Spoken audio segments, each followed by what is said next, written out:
आज का हम लोग इस क्लास में साइंस के टॉप 30 क्वेश्चन को पढ़ने वाले हैं। तो चलिए क्लास को स्टार्ट करते हैं। एक वयस्क मनुष्य के मुख गुहा में दांतों की कुल संख्या होती है।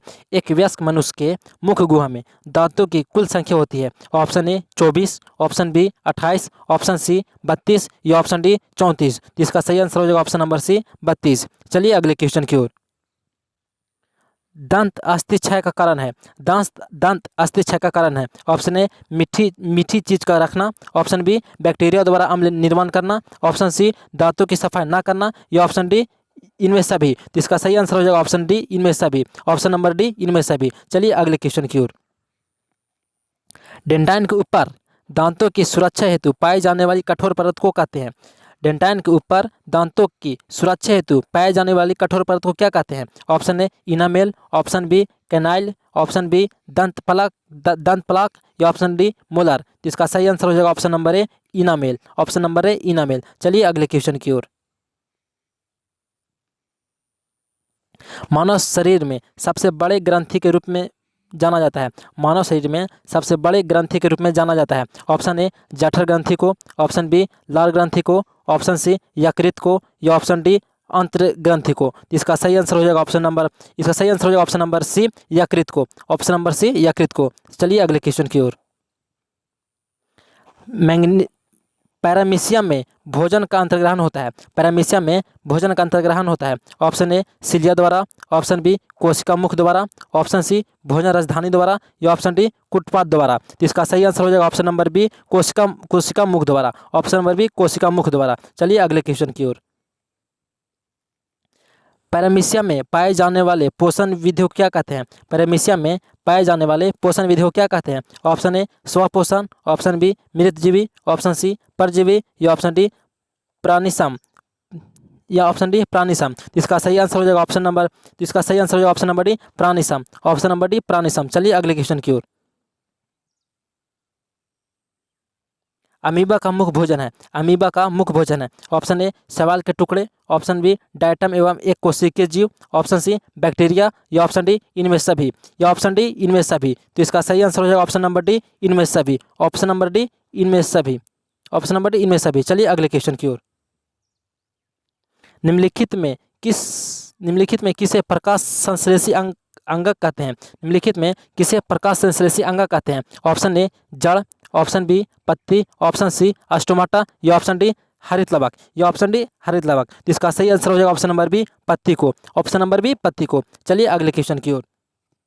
इनमें कौन सी रचना द्वारा अमीबा में भोजन का अंतर्ग्रहण होता है। इनमें कौन सी रचना द्वारा अमीबा में भोजन का अंतर्ग्रहण होता है। ऑप्शन ए कुटपाथ द्वारा, option B cilium, option C भोजन राजधानी या ऑप्शन डी पिनोसाइट या ऑप्शन डी पिनोसाइट। इसका सही आंसर हो जाएगा ऑप्शन नंबर ए कुटपाथ द्वारा। ऑप्शन नंबर ए कुटपाथ द्वारा। चलिए अगले क्वेश्चन की ओर। निम्नलिखित में किस छिद्र द्वारा ग्रसनी ग्रस नली से जुड़ी होती है। ऑप्शन ए निगल द्वारा, ऑप्शन बी कंठ द्वारा, ऑप्शन सी मल द्वारा या ऑप्शन डी कोई नहीं। इसका सही आंसर हो जाएगा ऑप्शन नंबर ए निगल द्वारा। ऑप्शन नंबर ए निगल द्वारा। चलिए अगले क्वेश्चन की ओर।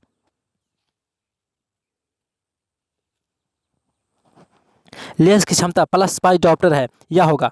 एक लेंस की क्षमता प्लस पाई डायोप्टर है तो यह होगा। ऑप्शन ए 5 मीटर फोकस दूरी का अवतल lens, option B 5 metre focus दूरी का उत्तल lens, option C 20 centimetre focus दूरी का उत्तल लेंस या ऑप्शन डी 20 मीटर फोकस दूरी का अवतल लेंस। इसका सही आंसर हो जाएगा option number C 20 metre focus दूरी का उत्तल लेंस। 20 मीटर फोकस दूरी का उत्तल लेंस। चलिए अगले क्वेश्चन की ओर।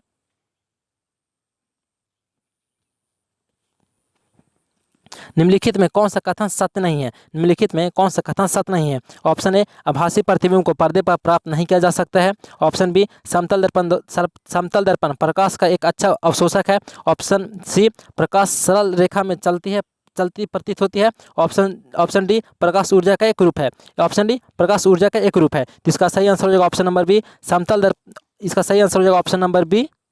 समतल दर्पण प्रकाश का एक अच्छा अवशोषक है। तो चलिए अगले क्वेश्चन की ओर।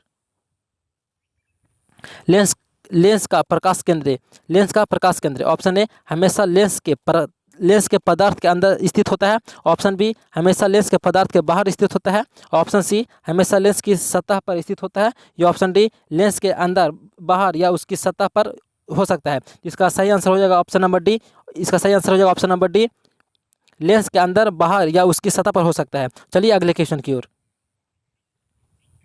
किसी माध्यम का निरपेक्ष अपवर्तनांक होता है। किसी माध्यम का निरपेक्ष अपवर्तनांक होता है। ऑप्शन ए वायु में प्रकाश की चाल में प्रकाश की चाल। ऑप्शन बी माध्यम में प्रकाश की चाल, वायु में प्रकाश की चाल। ऑप्शन बी निर्वात में प्रकाश की चाल बटा माध्यम में प्रकाश की चाल, या ऑप्शन डी निर्वात में प्रकाश की चाल इंटू माध्यम में प्रकाश की चाल। तो इसका सही आंसर हो जाएगा ऑप्शन नंबर सी।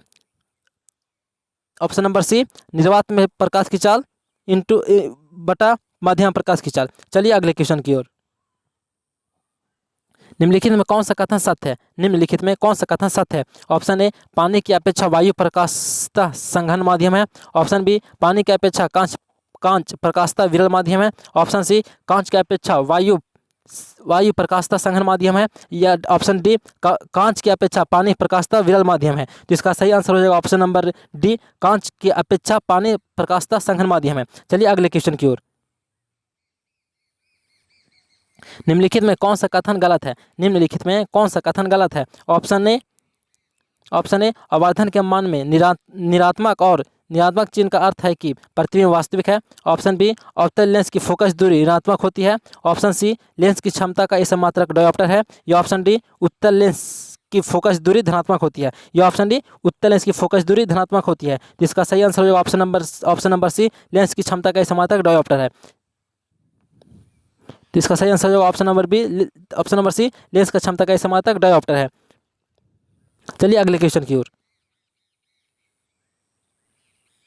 संबंध F = R/2 सत्य है। ऑप्शन ए अवतल दर्पण के लिए परंतु उत्तल दर्पण के लिए नहीं। ऑप्शन बी उत्तल दर्पण के लिए परंतु अवतल दर्पण के लिए नहीं। ऑप्शन सी ना तो अवतल दर्पण के लिए और ना ही उत्तल दर्पण के लिए। ऑप्शन डी अवतल दर्पण के लिए भी और उत्तल दर्पण के लिए भी। इसका सही आंसर हो जाएगा ऑप्शन नंबर डी, अवतल दर्पण के लिए भी और उत्तल दर्पण के लिए भी। चलिए अगले क्वेश्चन की ओर।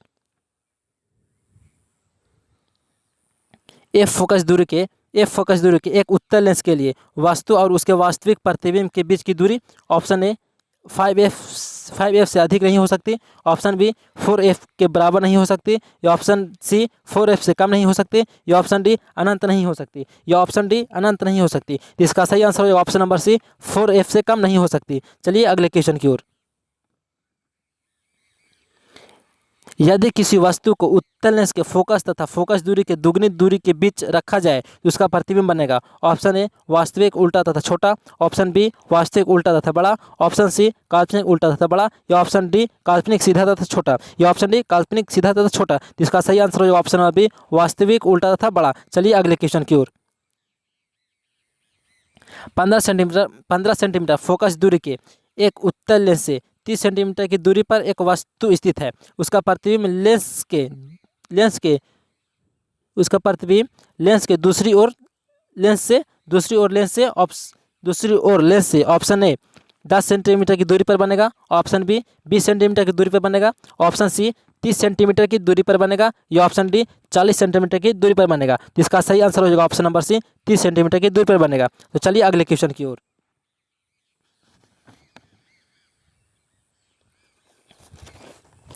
लोहे के फ्राइंग पैन को जंग लगने से बचाने के लिए निम्न में कौन सी विधि का उपयोग करते हैं? ऑप्शन ए ग्रीज लगाकर।